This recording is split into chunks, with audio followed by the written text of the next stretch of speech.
¿Cómo están? Bienvenidos al Bote Pronto del día de hoy. Es jueves, ¿eh? Se van a extrañar que en jueves está Alexandra. La logramos hacer un jueves, ¿no? Ella que está todos los martes. ¿Sale? ¿Cómo estás? Qué gustazo, Carlos. Y nos da mucho gusto tener a Javier Treviño. Javier, tú dime, o sea, te conozco hace muchos años, pero dime ahorita en el CCE, ¿qué haces exactamente? ¿Todavía trabajas en el CCE? Soy el director general ejecutivo de Eso, de esos puestos que hay ahí, Javier.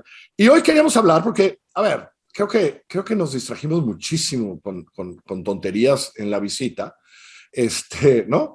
Que si tal, y que si el vestido, y que si tal, y que si la corbata, y que si Beatriz se pegó y no se pegó. Pero la verdad es que nuestra relación tiene que ver con lo económico, y tiene que ver con los cruces, y con la frontera, y con todo lo que se comercia, ¿no, Ale? Dijimos, Javier, que lleva muchos años viendo Estados Unidos, muchos años mirando ese lugar, desde muchas posiciones, y que hoy está en CC, queríamos hablar con él un poco de esta relación de empresas, ¿no, Ale? De eso se trataba la invitación para Javier hoy. Exactamente, Javier, gracias por acompañarnos y tu Gracias visión por la invitación.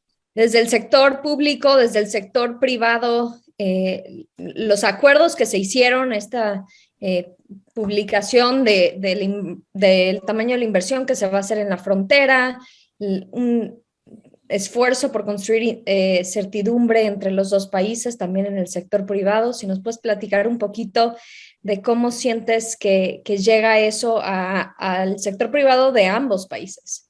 Bueno, yo creo que la visita del presidente de México a Washington, pues tuvo aspectos muy interesantes en torno a migración, en torno a energía, a seguridad.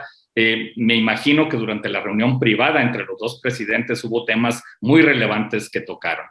Pero al mismo tiempo que la visita del presidente de México a Washington, se llevó a cabo la reunión de los directores ejecutivos de las principales empresas de México y de Estados Unidos. Se llama el CEO Dialogue. Este diálogo entre los directores ejecutivos pues se lleva a cabo prácticamente cada año y es donde se intercambian puntos de vista sobre las perspectivas, las oportunidades, los retos que se tienen en esto. Fue interesante la información que dio a conocer el canciller, que fue durante la reunión del CEO Dialogue y que lo destacan varios periódicos, entre ellos Milenio, lo destaca el día de hoy, de un compromiso de inversión estadounidense de $40,000 millones para el resto del gobierno del presidente López Obrador. Y uno puede decir, esto es poco, mucho.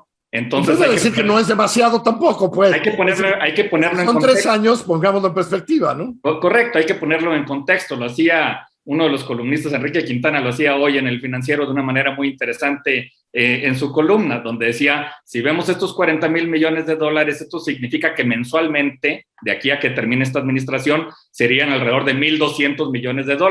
Si lo comparamos con lo que ocurrió en la primera mitad de este gobierno, es lo mismo. También fueron $1,200 millones durante los primeros 3 años. Y si lo comparamos con los 6 años anteriores, es lo mismo. También fueron alrededor de $1,200 millones mensuales. Quiere decir que es una buena noticia que las empresas estadounidenses mantengan su compromiso de seguir invirtiendo en México, pero no estamos aprovechando la gran oportunidad que se nos podría estar presentando en este momento para que pudiera aumentar la inversión de una manera muy significativa. Y aquí habría que ver también otro elemento interesante en la frontera. A ver, porque eso pone mucho en contexto. En la frontera entre México y Estados Unidos hay 56 puntos de cruce, ¿no? Que serían puertos de entrada, ¿no? 56. Y cada día cruzan 1,5 millones de personas, ¿no? En la frontera entre México y Estados Unidos. Y cada minuto hay un comercio que pasa de un lado a otro, comercio de bienes y servicios, de $1 millón cada minuto. Es decir, cada día hay un comercio bilateral de $1,800 millones por día, que eso es muy importante. Es decir, el comercio entre México y Estados Unidos anual es de $660,000 millones. Entonces, cuando nos dicen, va a haber una inversión de $1,500 millones para la infraestructura de la frontera, bueno, es menos de lo que el comercio se da en un día, ¿no? En la relación entre México y Estados Unidos. Pero a ver, Javier, nada más en esto así decir, sí necesitamos meterle dinero. Por supuesto. Tú pasas mucho tiempo en Monterrey, yo he estado en la... Es un desastre, esos cruces son un desastre. Completamente. Ahora, le necesitan poner más dinero ellos, por cierto, las nuestras están bastante buenas, las de ellos son un desastre absoluto. No, así es, Carlos. Imagínate en Laredo, que a mí me queda cerca, yo vivo en Monterrey, aquí en la Ciudad de México, pero en Laredo, Nuevo Laredo, 16,000 trailers pasan cada día, ¿no? Entonces dices tú, ya no se da abasto, se requiere un nuevo puente internacional entre Laredo y Nuevo Laredo, el que le llaman Laredo 4-5, sería muy importante hacerlo cuanto antes, se tiene que hacer la inversión, se requiere mejorar la infraestructura también, hay un gran proyecto para el de Mesa de Otay 2, en la frontera entre California y México y Baja California, para poder hacer un extraordinario cruce fronterizo y bajar los tiempos de cruce de 2 horas a 20 minutos, qué bueno que se haga. Se requiere una mayor inversión, pero nada más para poner en contexto, el comercio diario es de $1,800 millones. La inversión que dijeron que iba a haber es de $1,500 millones. Entonces, bueno, pues necesitamos de alguna manera aumentar esa. Se habla mucho, pues sí, de la inversión en la infraestructura física y de los cruces y eficientar los cruces. Pero también se habla de integración como un concepto más amplio y sin embargo no estamos escuchando promesas o políticas públicas que genuinamente cambien las cosas a nivel laboral, a nivel educativo, en términos de calidad de vida para los pueblos que están de ambos lados de la frontera. Hoy escribe Virgilio Muñoz cuestionando esta integración y él dice, existen más restricciones para la movilidad profesional hoy que hace 20 años entre México y Estados Unidos. Tu experiencia en el sector educativo, dada esa experiencia y las dificultades de integrar sistemas educativos, revalidación de estudios, tú peleaste mucho en avanzar esta agenda, pero ahí, o sea, está esta infraestructura física, pero la integración real de dos países viviendo juntos con esta cantidad de comercio e interacción que tú estás describiendo, en ese frente no vemos avances. No, pues no hay muchos avances. El reto es enorme y tenemos que realmente pensar de otra manera la implementación de las políticas bilaterales de integración y tener una idea clara de lo que queremos de América del Norte. Pero fíjate, volviendo al tema económico y al tema de la inversión y la oportunidad que no estamos aprovechando en este momento de la guerra de Rusia contra Ucrania y de la confrontación comercial entre Estados Unidos y China, la relocalización de empresas, es decir, lo que le llaman nearshoring o relocalización de empresas que podrían venirse a México y que podrían estar en México y exportar, porque estamos más cerca de Estados Unidos, sería realmente extraordinario aprovechar esa oportunidad. A ver, y fíjate, Javier, nada más, Carlos, déjame decirte pero tengo una pregunta sobre eso, que lo he oído tanto, que nada más quiero hacer una pregunta, porque luego nos construimos estos mitos, ¿no? Entonces ahora nearshoring lo vamos a estar oyendo 5 años, hasta que veamos que nunca existió. A ver, en tiempos de recesión, en tiempos de bolsa para abajo, en tiempos de miedos económicos, nadie relocaliza empresas, Javier, también seamos honestos. No es que las empresas del mundo estén metiendo un chorro de lana a sus empresas ahorita, porque están con un miedo terrible de tasas de interés del 8%, con inflaciones del 10%. O sea, no sé qué tanta oportunidad hay, Javier. No, yo creo que está la oportunidad porque sí se están relocalizando empresas hacia Canadá, hacia otros países de Asia, los que estaban en China, y hacia otros países más cercanos a Estados Unidos. Pero aquí, fíjate, nosotros tenemos 2 cosas que son muy importantes y que ya están dadas. La cercanía geográfica y el tratado comercial, el tratado entre México, Estados Unidos y Canadá. ¿Pero qué nos falta?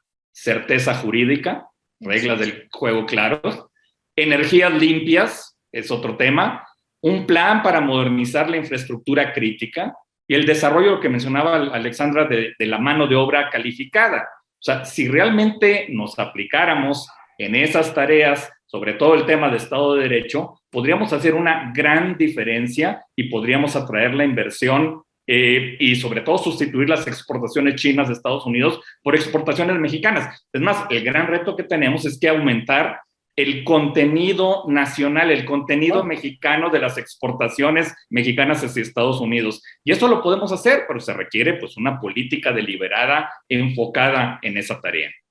Y yo, a ver, que no hemos tenido desde que se firmó el TLC y tú y yo vivíamos en Washington, D.C., porque por algo llegamos aquí y no lo tenemos, ¿no? Es decir, todavía no lo tenemos, no el TLC se firmó, ¿no? Pero fíjate, pero el comercio, cuando tú y yo estábamos en Washington en 1900, digo, ya no voy a decir cuándo, pero éramos muy jóvenes, teníamos 15 años. Muy jóvenes.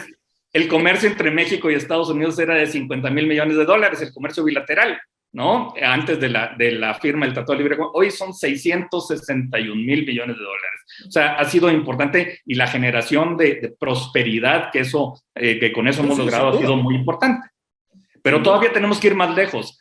Algo que es muy importante es que, un mensaje fundamental: tenemos que cuidar el tratado entre México, Estados Unidos y Canadá, tenemos que implementarlo bien, es un gran instrumento, lo necesitamos, genera empleos en nuestro país, no podemos echarlo a perder con decisiones, sobre todo pues, en el sector de energía, en donde se está violando constantemente el tratado entre México, Estados Unidos y Canadá. Y Carlos, a esa incertidumbre económica yo creo que también entra en cuestión la incertidumbre y el miedo de seguridad nacional que está viviendo Estados Unidos ahorita con estos dos enfrentamientos. Justo el New York Times habla hoy de subsidios enormes para tratar de acercar ciertas industrias y jalarlas a Norteamérica, Estados Unidos.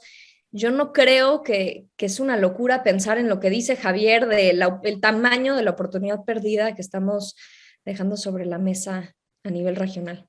Y tenemos que movernos muy rápido. Yo creo que las oportunidades están en la imaginación de quien las cree como oportunidades, y que en tiempos de economía no es que estén invirtiendo por todas partes, pues, ¿no? Ahora, lo que no hagamos ahora... Están cuidando en este momento. Ahora, Carlos, lo que no hagamos ahora, hay que tener mucho cuidado, porque el próximo presidente o presidenta de la República, en su primero y segundo año, va a enfrentar temas muy delicados, porque si no hacemos algo hoy, va a enfrentar una crisis energética. Si no hacemos algo hoy, va a enfrentar a Donald Trump. Una crisis de no crecimiento de la economía y de un mayor número de pobres en el país. Y además, para el año 2025-2026, se tiene que llevar a cabo la revisión del tratado entre México y Estados Unidos.